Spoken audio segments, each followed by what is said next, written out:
할렐루야. 네, 이 시간이 하나님의 은혜가 넘치는 은혜의 밤이 되길 기도합니다. 저희 아이들 중에요, 첫째하고 둘째가 학교를 가지 않는 날에는 새벽 예배를 나옵니다.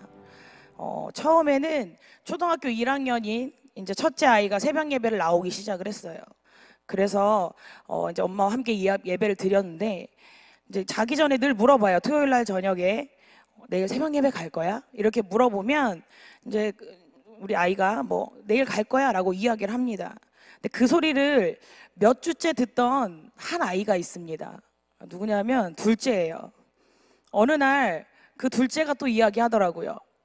나도 갈 거야. 근데 여기 저 잠옷실에서 안 들렸으면 좋겠는데요.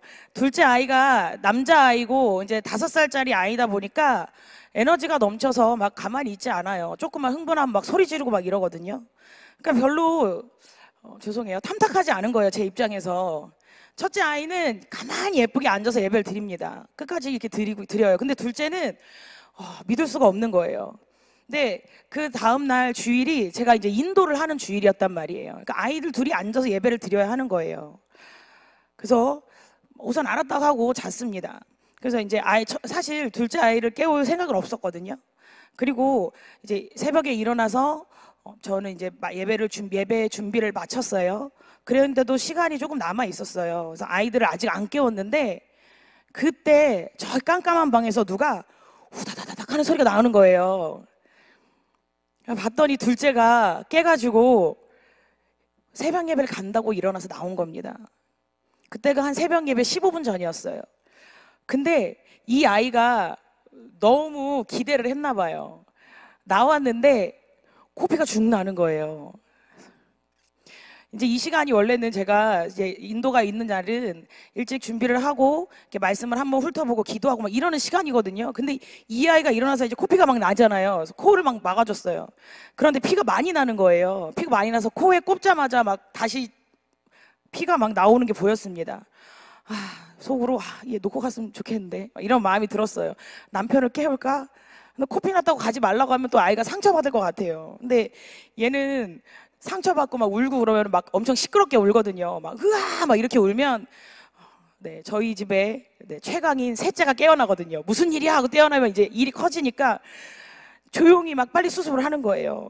근데 저희 아이 같은 경우에는 코피가 많이 날 때 코를 풀어서 차라리 뭐 이렇게 코 피덩어리가 나오면 멈추더라고요. 그래서 막 코 풀으라고 하고 막 풀고 튀길까봐 정장 다 입었는데 막 깜깜하고 애기들 불 다 못 켜고 막 준비하거든요. 막 난리가 났었어요. 그러다 겨우 드디어 좀 진정이 됐습니다. 그리고 이제 첫째를 깨웠어요. 시간이 좀 남아서. 그래서 이제 준비하고 내려가야지 하는데 어디서 애치하는 기침 소리가 나는 거예요. 코에다가 휴지를 끼워놨더니 이 코가 간지러웠던 겁니다. 근데 코피가 바로 멎은 다음에 기침하면 어떻게 되는지 아시죠? 코피가 또 나요. 이게 한 새벽 예배 4분 전의 일이에요. 그래서 다시 막 코 지혈을 하고 다시 막 코풀을 하고 도저히 안 되겠어가지고 아이에게 휴지를 막 감아주면서 이야기를 했어요. 혹시 코피가 많이 난 것 같은 느낌이 들면 옆에 있는 권사님에게 도와주세요라고 해. 이렇게 이야기를 하고 아이들을 데리고 내려왔습니다. 그래서 마스크를 써서 모르셨을 거예요.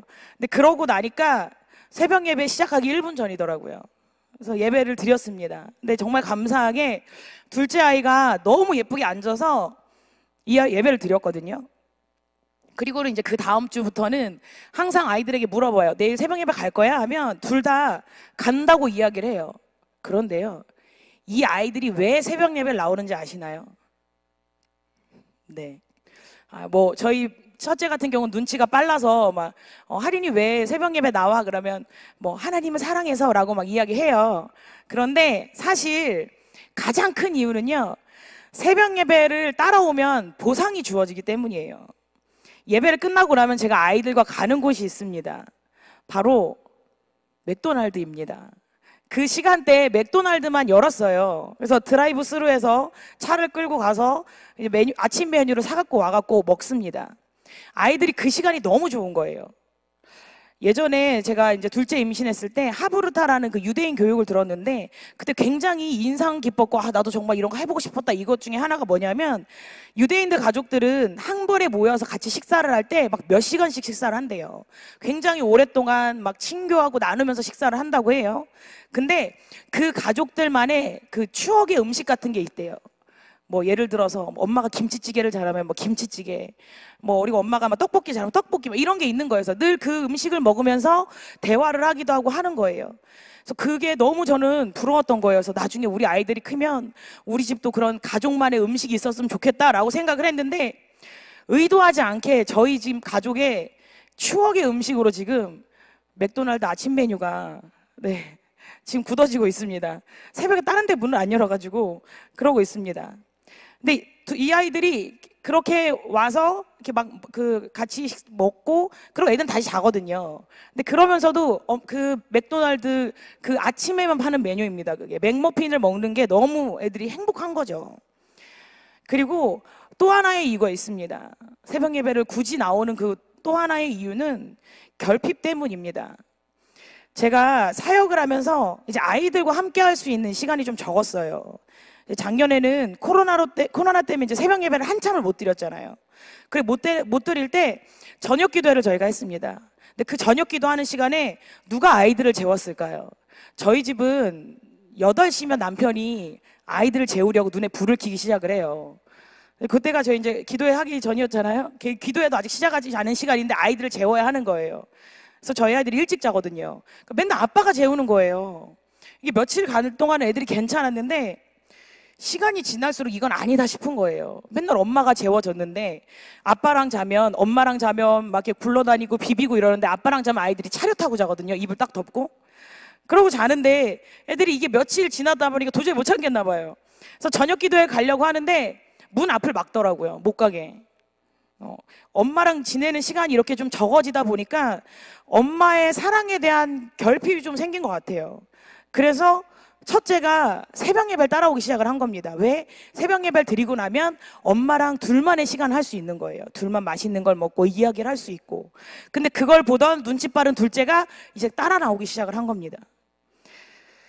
이래서 아이들이요, 주중에 학교 가라고 깨울 때는 절대 안 일어나요. 저희 아이들이 좀 일찍 일어나거든요. 7시에 일어나서 학교를 좀 멀리 다녀서 일찍 일어나는데 그때는 몇 번을 깨워도 안 일어나요. 그런데 주일날요, 딱 이렇게 얘기합니다. 새벽 예배 갈 거야. 옆에 사모가 자고 있으니까 새벽 예배 갈 거야. 이렇게 이야기하는데요, 벌떡 일어나요. 그리고 나서 엄마를 따라 새벽 예배를 옵니다. 근데 이렇게 새벽 예배를 다니다 보니까요, 첫째가 그런 얘기를 하는 거예요. 어느 날 엄마는 왜 기도할 때 이상한 말을 해? 그래서 방언이야 라고 이제 방언에 대해 설명을 해줬더니 나도 방언 받고 싶다고 이야기를 하더라고요. 그리고 이제 저희가 저녁에 가정 예배를 드리는데 그때 본문이랑 아이가 큐티를 하는 그 본문이 같아요. 그러니까 새벽에 말씀 전하는 본문인데 본문과 아이가 이제 큐티 책이 있는데 그 큐티 책의 본문이 같거든요. 그래서 그 큐티 책을 가지고 또 아이가 이제 성경 말씀을 나누는 시간이 있는데, 그러니까 아이가 이제 새벽에 읽었던 말씀이라고 기억하고 그리고 이야기를 하더라고요. 사실 지금도 저희 아이들이 새벽 예배에 따라오는 제일 큰 이유는 아마 한 90% 이상은 맥도날드 때문입니다.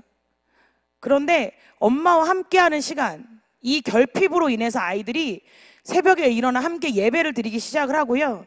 그런데 이러한 일들을 통해 아이들이 은혜의 자리로 나오게 되고 그 가운데 은혜 받는 모습들이 저는 감사하더라고요.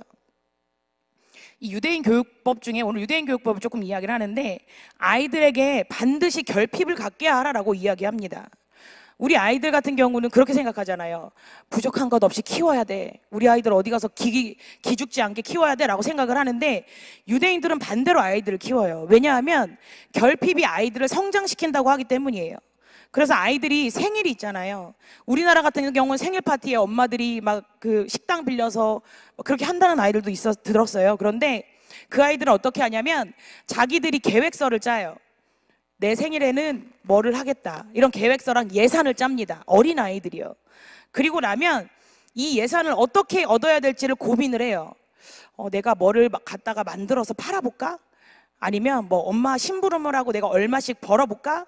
이런 예산을 세우고 그 예산을 얻기 위해서 노력을 한다고 합니다. 그래서 자기의 생일 파티를 이제 하는 거예요. 이렇게 결핍을 채우는 훈련들을 이 유대인들이 어릴 때부터 한다고 합니다. 그래서 이 교육을 받은 유대인들이 경제적인 그런 능력들이 굉장히 뛰어나서 인구는 적은데 지금 세계를 지배하고 있잖아요. 이런 교육에서 시작을 하고 있다고 이야기합니다. 혹시 레갑 족속에 대해 들어본 적 있으신가요? 레갑 족속. 예레미야가 활동할 당시에요, 이스라엘 백성들은 어땠나요? 하나님을 배반했습니다. 하나님의 말씀에 순종하지 않았어요. 제사장들조차도 직무를 수행할 때 포도주를 먹지 마라, 그들의 그 사명이잖아요.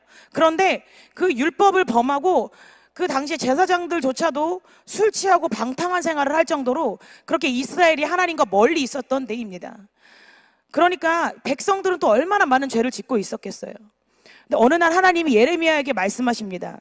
너는 레갑 족속을 데려다가 여호와의 집 한방에 포도주를 마신 그들을 불러서 이 사람들에게 포도주를 마셔봐 라고 이야기해라 라고 이야기합니다.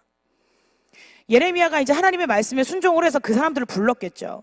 그리고 포도주가 가득한 사발이랑 잔을 그들 앞에 놓습니다. 만약에 담임 목사님이 성도님들 이렇게 불러가지고요, 하나님이 말씀하셨어요. 괜찮아요. 우리 포도주 한 잔씩 합시다. 생각만 해도 너무 기쁘신가요? 네. 2잔 안 되나요? 네. 어떻게 하실 것 같으신가요?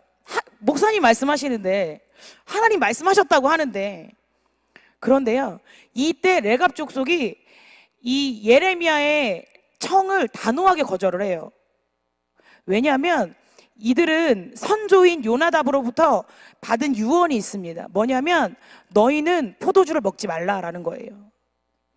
요나답이 이게 누구냐면요, 이 북이스라엘 왕국 10대 왕이었던 예후랑 함께 이 북이스라엘을 재건했던 혁명가입니다.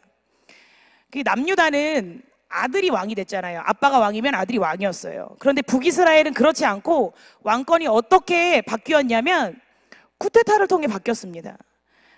그래서 이 오므리 왕권을 찬탈했을 때, 오므리가 왕권을 찬탈해서 그의 아들인 아합이 왕권을 쥔 적이 있어요. 그런데 이 아합이 누구랑 결혼을 했냐? 시돈의 왕 그리고 아세라 신의 제사장이었던 이세벨과 결혼을 한 거예요. 이세벨 많이 들어보셨잖아요. 이세벨이 이스라엘로 시집으로 오면서 들고 온 게 있는데 뭐냐면요, 바알이랑 그리고 아세라를 숭배하는 문화를 들고 왔습니다. 그리고 토지법도 자기 나라 토지법을 들고 온 거예요. 하나님께서는 이스라엘이 토지를 영구 매매하는 거를 금지시켰잖아요. 그런데 이세벨이 들고 온 그 법은 그 토지를 무한으로 축적하는 게 가능한 거예요. 그러니까 하나님의 법과 상충되는 법을 갖고 온 겁니다. 그래서 유명한 사건이 있죠. 아합이 궁 옆에 나봇의 포도원을 갖고 싶어 했습니다. 그래서 나봇에 가서 이야기하죠. 나한테 팔아라. 근데 나봇이 아주 단호하게 거절하지 않습니까? 여기는 하나님이 주신 기업이라 팔 수 없습니다. 그래서 결국 나봇이 어떻게 됐나요? 이세벨이 나봇을 죽여버리고 그 땅을 차지하게 됩니다. 이 나봇 사건으로 인해서 예후가 혁명을 일으켜요. 그래서 다시 이스라엘을 재건하게 되는데 그때 이 혁명을 도왔던 사람이 레갑의 아들 요나답이었습니다. 둘이 함께 북이스라엘에서 아합의 가문을 이제 척결한 거예요. 그리고 바알 종교를 척결했습니다.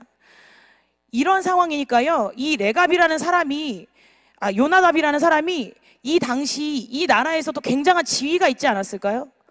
작정만 하면 큰 부를 얻을 수도 있는 그런 상황이었습니다. 그런데요, 요나답이 그들의 자손들에게 이렇게 이야기합니다. 예레미야 35장 8절에서 9절에 이야기합니다. 우리가 레갑의 아들 우리 선조 요나답이 우리에게 명령한 모든 말을 순종하여 우리와 우리 아내와 자녀가 평생 동안 포도주를 마시지 아니하며 살집도 짓지 아니하며 포도원이나 밭이나 종자도 가지지 아니하고. 요나답이 자손들에게 유언을 한 거예요. 너희 포도주 마시지 마. 왜 이렇게 이야기했을까요? 이 고대 근동에는요, 이방 종교에서 제사를 드릴 때 포도주를 많이 사용을 했습니다. 포도주와 독주를 많이 사용을 했어요. 그리고 특히 바알 종교에서는 제사를 드릴 때 그 제단에 술을 바치고 그리고 제사를 섬기는 자들이 그 술에 취했습니다. 요나답이 예후와 함께 이 바알 종교를 척결하는 과정에서 술이 미치는 폐허가 얼마나 심각한지를 가까이서 본 거예요. 그래서 다른 사람들과 다른 가문은 어떨지 모르겠지만 우리 가문만큼은 절대 술을 마시지 말자 라고 다짐을 하고 아예 가문의 교훈으로 삼아버린 것입니다. 그리고 이게 포도주에서만 그치지 않아요. 뒤에 보면 집도 짓지 말라고 합니다. 어떤 장소에 정착해 살지 말라고 하는 거예요. 왜 그럴까요? 정착을 하게 되면 어떻게 되죠? 집을 짓게 되고 그리고 이제 농사를 짓기 시작을 하죠. 그런데 이 바알이 농업의 신이었습니다. 그러니 요나답은 자신의 후손들이 바알 종교에 유혹당하지 않고 살기 위해서 집이 아닌 너희는 장막 중심의 생활을 해라 라고 이야기하는 것입니다. 왜냐하면 그것이 자신들의 믿음을 지키는 길이었기 때문입니다. 그리하여서 이 레갑의 아들 요나답의 유언이 그의 자손들에게 전해졌고 그들이 그 유언에 순종을 하면서 살았던 거예요. 그래서 예레미야 시대에 하나님께서 이 레갑 자손들에게 얘네가 포도도 먹는지 안 먹는지 네가 시험해봐 라고 이야기한 거예요. 이 엘리야 시대부터요. 이 엘리야 시대예요. 아합 시대가 엘리야 시대잖아요. 그 엘리야 시대부터 예레미야 시대까지 혹시 몇 년의 그 시간차가 있는지 아시나요? 250년입니다. 요나답의 유언을 듣고요. 그의 자손들이 250년간 그 유언을 지켰어요. 지혜의 아들인 솔로몬도 자신의 아버지의 유언을 평생 지키지 못했거든요. 결국 노년에 타락했잖아요. 그런데 어떻게 이들은 250년간 믿음을 신실히 지킬 수 있었을까요? 바로 그들의 결핍 때문입니다. 이들의 결핍은 무엇인가? 이들은 이스라엘 자손이 아니었습니다. 이들은 이방인이었어요. 그렇다면 이들의 조상은 누구인가? 어떻게 여기서 이스라엘 백성들과 살게 되었을까요? 바로 오늘 본문에 나오는 모세의 장인 이드로. 이드로가 이들의 조상입니다. 이드로가 미디안 족속 사람이었어요. 성경에는 겐 족속이라고도 표현이 되어집니다. 그래서 이들이 이스라엘 백성들과 이제 함께 살게 된 계기는 이렇습니다.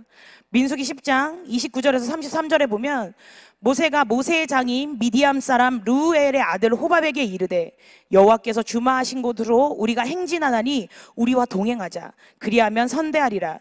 여호와께서 이스라엘에게 복을 내리리라 하셨느니라. 호박이 그에게 이르되 나는 가지 아니하고 내 고향 내 친족에게로 가리라. 모세가 이르되 청하건대 우리를 떠나지 마소서. 당신은 우리가 광야에서 어떻게 지칠지를 아나니 우리의 눈이 되리이다. 우리와 동행하면 여호와께서 우리에게 복을 내리시는 대로 우리도 당신에게 행하리이다. 모세가 장인에게 요청을 합니다. 우리와 함께 가주세요. 우리가 이제 이 광야 생활을 해야 하는데 당신들이 우리의 눈이 돼주세요. 왜냐하면 그는 미디안 사람이었고 그리고 유목 생활을 했기 때문입니다. 그래서 시내반도와 가나안 주변의 지형, 정세, 광야 생활 이런 것들에 대해서 굉장히 잘 알고 있었어요. 그러니 모세는 그가 갖고 있던 경험과 지혜가 필요했던 것입니다. 그래서 모세의 요청을 받아들인 그 모세의 장인의 자손들이 이스라엘 자손과 더불어 함께 생활을 하고 가나안 땅에 들어가서 그 백성들 중에 거하게 된 거예요. 그리고 그들은 이방인들이었지만 이스라엘 백성들과 동화되어 살아갔고 하나님을 충성스럽게 섬겼습니다. 그리고 이스라엘의 후원자가 되기도 합니다. 사사기 4장에 보면 여사사 드보라 시대에 겐 사람의 아내가 이스라엘의 대적 야빈의 군대 장관 시스라의 장막으로 영접해서 시스라를 제거하는 것을 우리가 볼 수 있습니다. 그러자 드보라가 사사기 5장 24절에 이렇게 노래를 지어서 그의 공로를 찬양합니다. 겐 사람 헤벨의 아내 야엘은 다른 여인들보다 복을 받을 것이니 장막에 있는 여인보다 더욱 복을 받을 것이로다. 하나님께서 레갑 족속에게 포도주를 마시는지 시험하라는 것은 결국 하나님의 어떤 뜻을 이야기하는 건가요? 하나님의 말씀을 순종하지 않는 이스라엘과 달리 하나님의 말씀을 굳게 지키고 있는 그들의 믿음을 보이기 위해 하나님이 이런 시험을 하신 것입니다. 그리고 이들이 이스라엘 백성들과 함께하게 된 계기는 그 결정적인 계기가 바로 오늘 본문에 나오는 것입니다. 이스라엘이 출애굽했다는 이야기를 듣고 그러니까 모세의 장인 이드로가 이제 모세를 보러 나왔습니다. 그리고 모세와 만나서 하나님이 이스라엘 백성들에게 하셨던 이야기들에 대해 듣는 거예요. 근데 그 이야기를 듣고 이드로가 충격을 받을 수밖에 없었습니다. 이드로는요, 미디안의 수호신을 섬기는 제사장이었거든요. 근데 그 당시는 어떤 생각이 있었냐면요, 다실로적인 세계관을 갖고 있었습니다. 이게 뭐냐면 모든 나라마다 그 나라를 지키는 수호신이 있는 거예요. 그리고 그 신의 능력에 따라 그 나라의 역량이, 그리고 그 나라의 운명이 결정되는 거예요. 한마디로 이야기하면 강한 신이 있으니까 강한 나라가 되는 겁니다. 그런데 그 당시 가장 강한 나라 애굽이 일개 노예 민족인 히브리 민족의 신에게 무참히 패배를 당한 것입니다. 이게 그 당시로는 이해할 수가 없는 거예요. 근데 이 이야기를 들었을 때 이드로의 안에 그의 결핍을 채워주는 그런 역사가 있었습니다. 왜냐하면 다실론적인 세계관으로는 나의 나라 신을 섬길 수밖에 없잖아요. 다른 나라의 신을 섬길 수 없습니다. 내 신이 최고가 아니라도 섬겨야 하는 거예요. 이 이드로는 미디안의 수호신이었습니다. 수호신을 섬기고 있는 제사장이었습니다. 그런데 내가 섬기고 있는 신이 최고가 아니라는 것에 대해서 회의가 있지 않았을까요?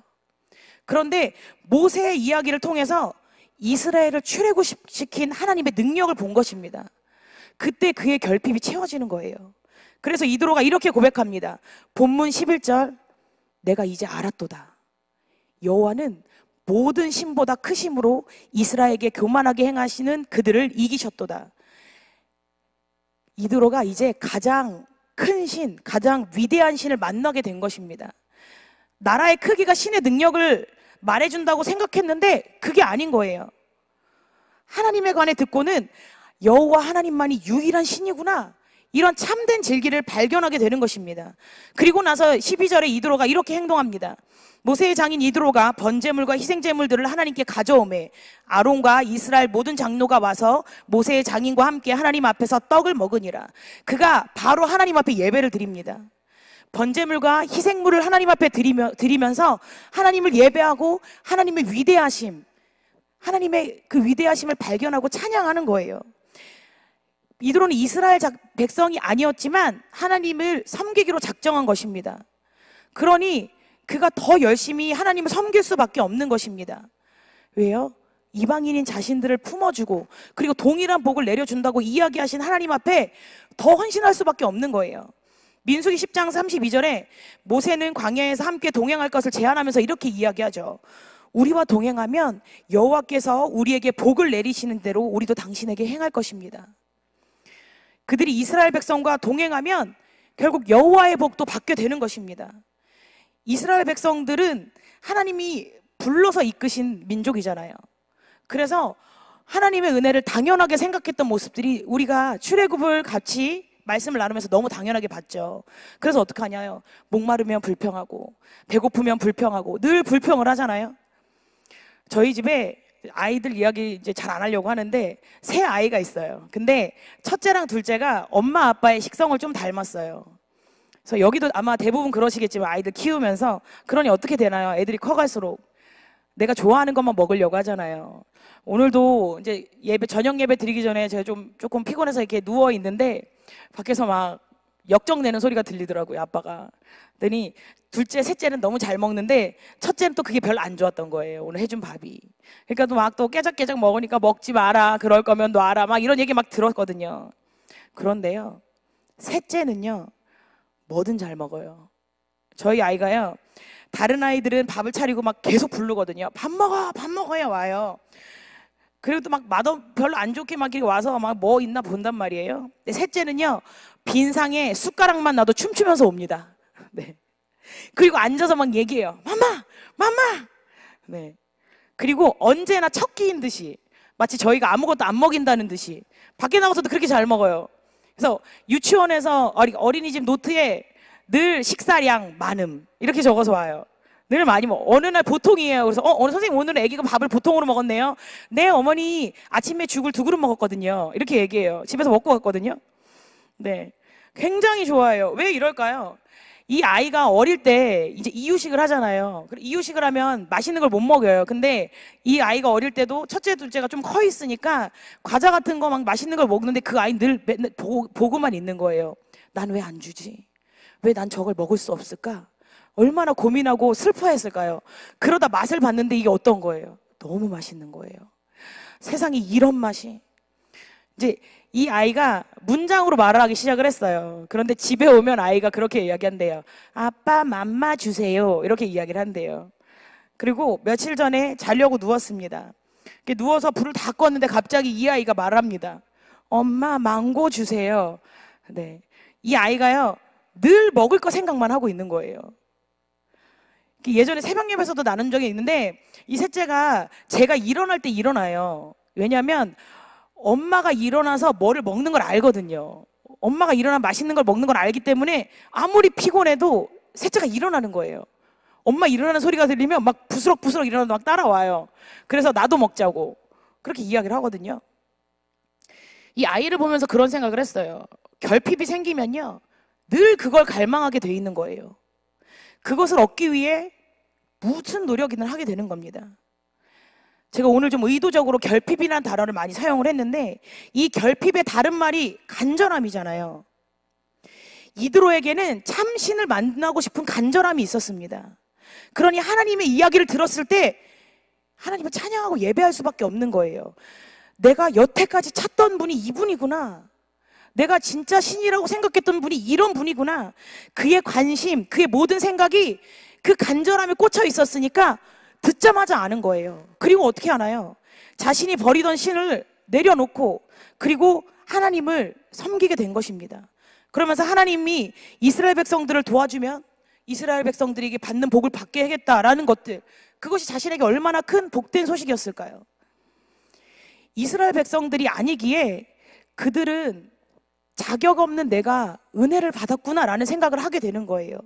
그러니 그 은혜가 얼마나 간절하고 얼마나 감격스러웠을까요?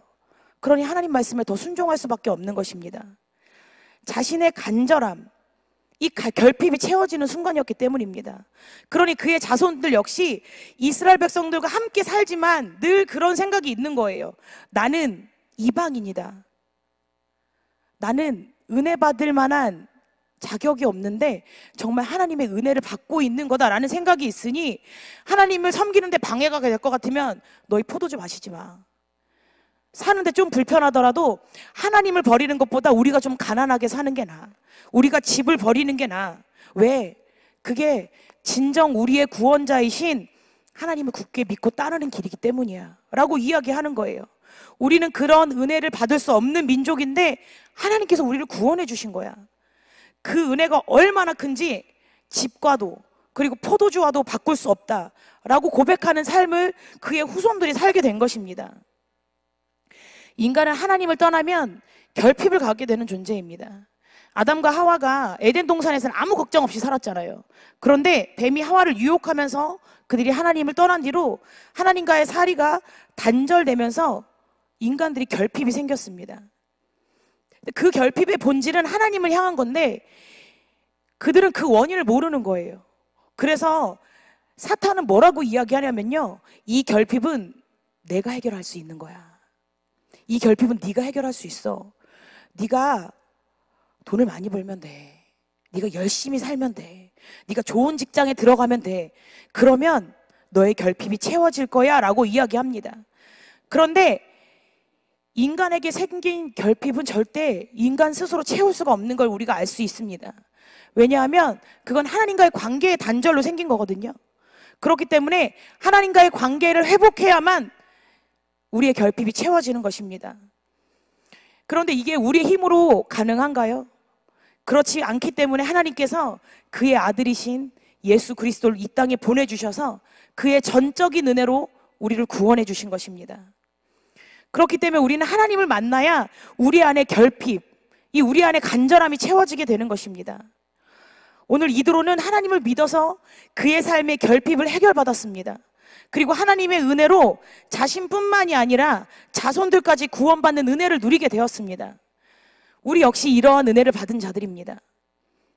이 세상에 있는 그 어떤 것으로도 마음의 평안을 얻을 수 없어요. 오직 하나님을 만날 때, 우리의 삶에 하나님으로 채워질 때 우리는 진정한 평안을 얻게 되는 것입니다. 마음속의 간절함들, 공허함들이 채워지게 되는 거예요. 우리를 구원해 주신 그 은혜를 통해서만 우리가 이 땅 가운데 참된 평안을 얻게 되는 것입니다. 우리의 삶이 이런 하나님의 은혜를 간구하는 삶이 되길 원합니다. 무엇으로도 채울 수 없는 그 우리의 삶의 만족이 오직 주님으로 인해 채워지길 원합니다. 그래서 이 시간 하나님 우리와 만나주세요. 하나님 우리에게 은혜를 부어주세요. 기도하며 간구하는 이 시간 가운데 온전히 주님을 만나고 우리 안에 해결되지 않았던, 이유를 몰랐던 그런 갈급함들이 있다면 이 시간 하나님을 만남으로 그러한 모든 갈급함들이 해결되는 역사가 있는 시간이 되길 원합니다. 우리 시간 함께 찬양하고 기도하며 나아가기 원합니다. 우리 이 시간 예수님 목마릅니다. 함께 찬양하며 나아가겠습니다.